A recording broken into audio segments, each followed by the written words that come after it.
At first I thought she was a goner. Someone was watching over her. I was delivering some food to my neighbor, and she was right behind me and snuck out as I went over to the neighbors. My husband came home and started asking for her because she usually greets my husband at the door.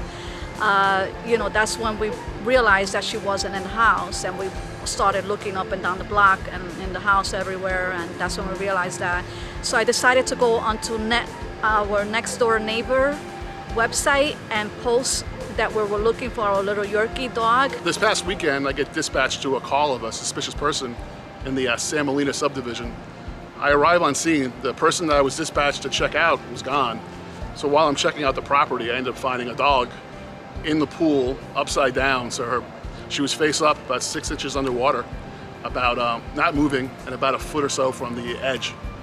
So I just reached in, grabbed her, turned her upside down in an attempt to give her CPR. But prior to doing that, she started to breathe on her own once the water actually left her body.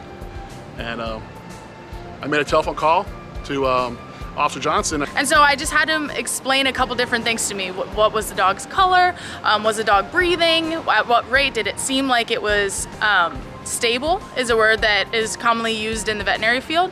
And he explained to me what he was seeing with Pepper, and I said, we should probably take her into Coral Springs Animal Hospital to have her evaluated. So I brought her in, I gave first aid there, and she's back home. We believe that a neighbor found the dog, thinking the dog belonged at the location where we located her at. The person's house that we found the dog at, they have a similar dog, so a neighbor took this dog thinking it was a neighbor's dog and dropped it on their property.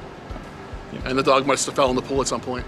I do believe that Officer Valenti got there in the nick of time. Normally, if a dog is underneath the water and unable to get air into their lungs, they have seconds. At that point, we don't even have minutes to spare. So he got there with seconds to spare and was able to pull Pepper out of the water just in time.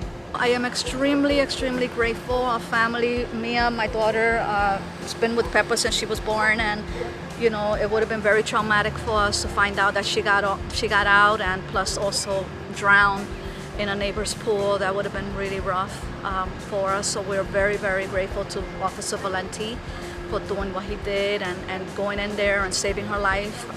We'll always be grateful to the City of Coconut Creek Police Department. I'm grateful for the police to save our dog.